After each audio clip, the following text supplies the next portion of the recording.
ముకుంద వారసత్వం నుంచి పుట్టిన బంగారు అద్భుతం Purvi gold diamonds and silver November 1న కేపీహెచ్బీలో గ్రాండ్ ఓపెనింగ్. తెలంగాణ స్థానిక సంస్థల ఎన్నికల్లో పోటీ చేయాలనుకునే అభ్యర్థులకు సంబంధించి ప్రభుత్వం కీలక నిర్ణయం తీసుకుంది.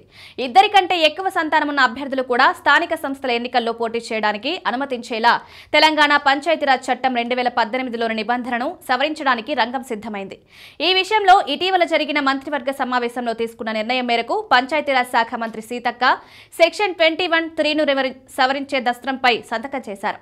ఈ చట్ట సవరణ ప్రతిపాదనను సిద్ధం చేసే ముందు రాష్ట్ర పంచాయతీ అధికారులు పొరుగు రాష్ట్రమైన ఆంధ్రప్రదేశ్లో ఈ అంశంపై జరిపిన చట్ట సవరణను క్షుణ్ణంగా అధ్యయనం చేశారు. ఈ అధ్యయనం ఆధారంగానే తెలంగాణలోనూ చట్టాన్ని సవరించేందుకు ప్రతిపాదన సిద్ధం చేసి మంత్రి ఆమోదం కోసం సమర్పించారు.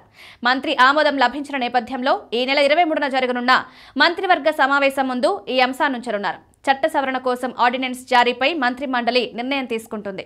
అనంతరం గవర్నర్ ఆమోదానికి పంపనున్నారు. గవర్నర్ ఆమోదం లభించిన వెంటనే ఆర్డినెన్స్ జారీ అయ్యే అవకాశం ఉంది. గతంలో ఇద్దరికంటే ఎక్కువ మంది పిల్లలున్న వారు స్థానిక సంస్థల ఎన్నికల్లో పోటీ చేయకుండా నిషేధించడం అనేది కుటుంబ నియంత్రణ చర్యలను ప్రోత్సహించడంలో భాగంగా ప్రవేశపెట్టబడింది. అయితే ఈ నిబంధనపై గతంలో పలు సందర్భాలలో హైకోర్టు, సుప్రీంకోర్టులో కూడా పిటిషన్లు దాఖలయ్యాయి. ఈ నిబంధన రాజ్యాంగంలోని సమానత్వ హక్కును విరుద్ధమనే వాదనలు వినిపించినప్పటికీ అత్యున్నత న్యాయస్థానాలు కొన్ని సందర్భాల్లో ఈ నిబంధన సమర్థనీయమేనని అభిప్రాయపడ్డాయి. అయినప్పటికీ పలు రాష్ట్రాలు ఈ నిబంధనను సడలించడం లేదా రద్దు చేయడం జరిగింది. ప్రస్తుతం తెలంగాణలో కూడా ఇదే తరహాలో చట్ట సవరణ జరుగుతోంది. కాగా తెలంగాణ స్థానిక సంస్థల ఎన్నికల నిర్వహణపై సందిగ్ధత కొనసాగుతోంది. ఈ నెల 9 నుంచే ఎన్నికల ప్రక్రియ ప్రారంభం కావాల్సి ఉండగా బీసీ రిజర్వేషన్ల అంశంతో ఎన్నికలకు బ్రేక్ పడింది.